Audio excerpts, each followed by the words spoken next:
अर्जित या उपार्जित अवकाश वेतन। आज का हमारा टॉपिक है अर्जित या उपार्जित अवकाश वेतन। आयकर विधान एवं लेखे BCom part second paper first ABST विषय का ये पेपर फर्स्ट है और कोटा विश्वविद्यालय का पाठ्यक्रम हम यहाँ पढ़ रहे हैं। अर्जित अवकाश वेतन के अंदर हम पढ़ेंगे अर्जित अवकाश वेतन से संबंधित प्रावधानों को। नियोक्ताओं द्वारा अपने कर्मचारियों को अनेक प्रकार के अवकाश सेवा काल के दौरान स्वीकृत किए जाते हैं। इनमें से कुछ अवकाश एक निर्धारित अवधि में या तो कर्मचारी द्वारा उपभोग कर लिए जाते हैं या निर्धारित अवधि में कर्मचारी द्वारा इन अवकाशों को उपभोग नहीं करने की स्थिति में ये समाप्त हो जाते हैं। और अर्जित अवकाश यदि एक निर्धारित अवधि तक कर्मचारी इन्हें उपभोग नहीं करता है तो नियोक्ताओं द्वारा इन अर्जित अवकाशों के बदले कर्मचारी को नगद राशि का भुगतान किया जाता है। इस नगद राशि में से कितनी राशि करमुक्त होगी, कितनी राशि कर योग्य होगी, इससे संबंधित प्रावधानों को हम इस टॉपिक में पढ़ेंगे। अर्जित अवकाश वेतन के संबंध में दो स्थितियां हो सकती है। अर्जित या उपार्जित अवकाश वेतन के बदले जो नगद राशि कर्मचारी प्राप्त कर रहा है, यदि उसने ये नगद प्राप्ति सेवा काल के दौरान प्राप्त की है तो सेवा काल के दौरान प्राप्त करने पर सभी तरह के कर्मचारियों के लिए ये राशि पूरी तरह से कर योग्य होगी। यानी सेवा काल के दौरान अर्जित या उपार्जित अवकाश के बदले कर्मचारी नगद राशि प्राप्त करता है तो यह संपूर्ण राशि कर योग्य होगी, चाहे कर्मचारी सरकारी हो, चाहे गैर सरकारी हो, चाहे स्थानीय सत्ता या अर्ध सरकारी हो। हर प्रकार के कर्मचारी के लिए सेवा काल के दौरान यदि अर्जित अवकाश वेतन से संबंधित नगद राशि प्राप्त की जाती है तो यह सभी कर्मचारियों के लिए पूर्ण रूप से वेतन शीर्षक में कर योग्य होगी। यदि यह राशि सेवानिवृत्ति या सेवा समाप्ति या मृत्यु के पश्चात प्राप्त की जाए तो उस स्थिति में सरकारी कर्मचारियों के लिए ये पूर्ण रूप से कर मुक्त होगी। सरकारी कर्मचारियों में केंद्र सरकार और राज्य सरकार के कर्मचारी हैं और केंद्र सरकार और राज्य सरकार के कर्मचारियों ने सेवानिवृत्ति के पश्चात या सेवा समाप्ति के पश्चात या मृत्यु के पश्चात उनके परिवार वालों द्वारा या उन कर्मचारी के नामित व्यक्ति द्वारा प्राप्त किए जाने पर यह संपूर्ण राशि कर मुक्त होगी। अन्य कर्मचारियों के लिए यह राशि निर्धारित राशि तक कर मुक्त होगी और शेष राशि कर योग्य होगी। इन अन्य कर्मचारियों में गैर सरकारी कर्मचारी, अर्ध सरकारी कर्मचारी, स्थानीय सत्ता के कर्मचारी सभी आ जाएंगे। सरकारी और केंद्र सरकार, राज्य सरकार के कर्मचारियों को छोड़कर शेष सभी कर्मचारी इसमें आएंगे। सेवानिवृत्ति या मृत्यु या सेवा समाप्ति के पश्चात यदि वे अर्जित अवकाश वेतन की नगद राशि प्राप्त करते हैं तो निम्नांकित अंकित राशियों में से जो न्यूनतम राशि होगी वो कर मुक्त होगी। इनमें ये 4 बिंदु हैं। सबसे पहला बिंदु तो है अर्जित अवकाश के संबंध में प्राप्त वास्तविक राशि। दूसरा बिंदु है सेवा समाप्ति के तुरंत पूर्व के 10 माह का वेतन। यहाँ पर वेतन में आएगा मूल वेतन, महंगाई भत्ता यदि सेवा शर्तों के अनुसार हो, सेवा शर्तों के अनुसार महंगाई भत्ता तब माना जाता है जब उसे सेवानिवृत्ति के लाभों की गणना में सम्मिलित किया जाता हो, जैसे ग्रेच्युटी, पेंशन या अन्य सेवानिवृत्ति लाभों की गणना में महंगाई भत्ते को शामिल किया जाए तो महंगाई भत्ता सेवा शर्तों के अंतर्गत माना जाएगा। और मूल वेतन, महंगाई भत्ता तथा विक्रय पर कमीशन यदि एक निश्चित प्रतिशत के रूप में हो। विक्रय पर कमीशन को यहाँ वेतन में तभी शामिल करेंगे जब वो एक निश्चित प्रतिशत के रूप में दिया हुआ हो, अन्यथा कमीशन को शामिल नहीं करेंगे। यानी यहाँ पर वेतन में 3 चीज़ें शामिल होगी: मूल वेतन, महंगाई भत्ता यदि सेवा शर्तों के अनुसार हो, विक्रय पर कमीशन यदि एक निश्चित प्रतिशत के रूप में हो। ये तीनों वेतन में सम्मिलित होंगे। इन तीनों का जोड़ सेवा समाप्ति के तुरंत पूर्व के 10 माह के आधार पर लिया जाएगा। यह है हमारा दूसरा बिंदु, यानी सेवानिवृत्ति या सेवा समाप्ति या मृत्यु के तुरंत पूर्व के 10 माह का वेतन।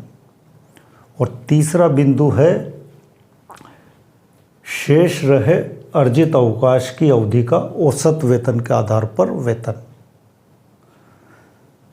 यानी कर्मचारी को जितना अर्जित अवकाश स्वीकृत हुआ था उसमें से सेवा समाप्ति के पश्चात जो उसके द्वारा उपभोग नहीं किया गया है या जिसका उसने सेवा काल के दौरान नकदीकरण नहीं करवाया है, उसमें से जो शेष अवधि बची हुई है और अर्जित अवकाश की, उस शेष बची अर्जित अवकाश की अवधि के लिए जो वेतन होगा वो वेतन तीसरे बिंदु के रूप में लिया जाएगा। यहाँ पर 1 वर्ष के लिए अधिकतम अर्जित अवकाश के दिन होंगे 30। यदि कर्मचारी को 30 दिनों से अधिक अवधि का अर्जित अवकाश स्वीकृत किया गया है तो शेष रहे अर्जित अवकाश की गणना 1 वर्ष के 30 दिन के अर्जित अवकाश मानते हुए ज्ञात की जाएगी। 1 वर्ष के 30 दिन का अर्जित अवकाश और उसके कुल पूर्ण सेवा वर्ष से मतलब है यदि अंतिम वर्ष पूर्ण सेवा का वर्ष नहीं है, महीनों में ही है, तो उन महीनों को छोड़ दिया जाएगा। जैसे मान लो किसी कर्मचारी ने 25 वर्ष 11 माह सेवा की है तो 25 वर्षों के लिए 25 माह का अर्जित अवकाश नियमानुसार उसका स्वीकृत होगा और इस 25 माह के अर्जित अवकाश में से उसने सेवा काल के दौरान जो उपभोग कर लिया है या जिस अर्जित अवकाश के बदले उसने सेवा काल के दौरान नगद राशि प्राप्त कर ली है उसको घटा दिया जाएगा और जो शेष अर्जित अवकाश बचेगा उस शेष अर्जित अवकाश के लिए जो वेतन बनेगा उस वेतन के बराबर की राशि लेंगे तीसरे बिंदु में।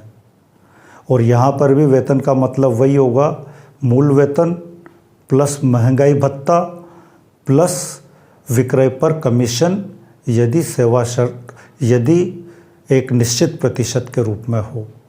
महंगाई भत्ता तभी लिया जाएगा जब वो सेवा शर्तों के अनुसार हो।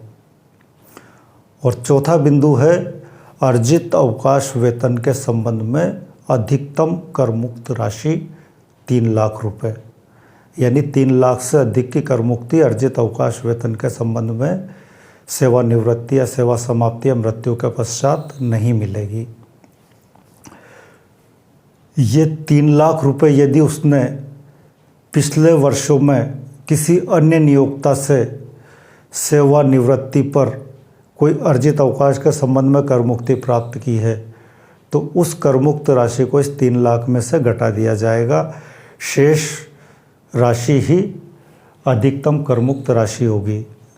जैसे कर्मचारी ने पूर्व नियोक्ता के यहाँ सेवा की है और वहाँ से सेवा छोड़ने के बाद उसको जो अर्जित अवकाश वेतन के संबंध में कर मुक्ति मिली है उसको यहाँ पर अधिकतम कर मुक्त राशि 3 लाख में से घटाने के बाद जो शेष राशि बचेगी वही राशि उसके लिए अधिकतम कर मुक्त राशि होगी।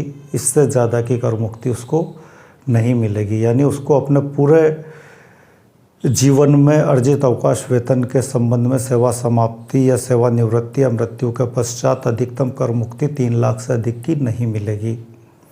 इसी तरीके से एक ही गत वर्ष में उसने एक से अधिक नियोक्ताओं के यहाँ सेवाएं दी हो और सेवाएं समाप्त हुई हो तो उन सब नियोक्ताओं से प्राप्त अर्जित अवकाश वेतन की नगद राशि का योग 3 लाख रुपए से अधिक कर मुक्त नहीं होगा।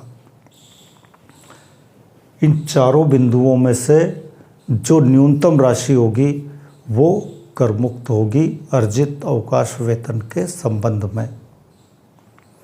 यहाँ एक बार और इन सभी प्रावधानों को संक्षेप में मैं एक बार बोल देता हूँ।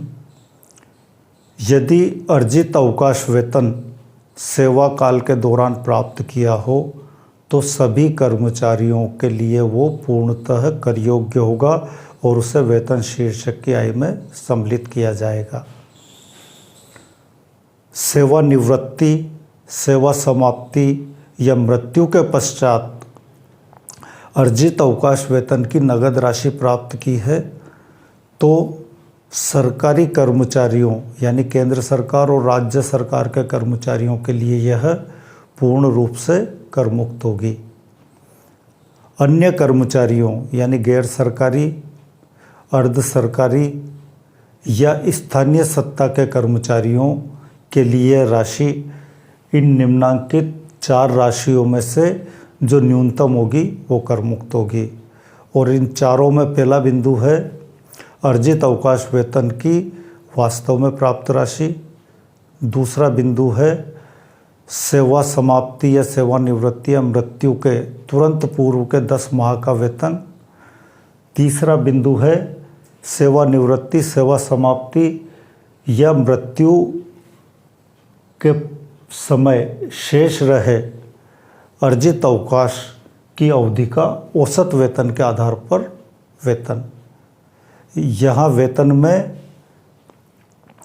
मूल वेतन, महंगाई भत्ता यदि सेवा शर्तों के अनुसार हो, विक्रय पर कमीशन यदि एक निश्चित प्रतिशत के रूप में हो, ये तीनों चीज़ें वेतन में सम्मिलित होगी।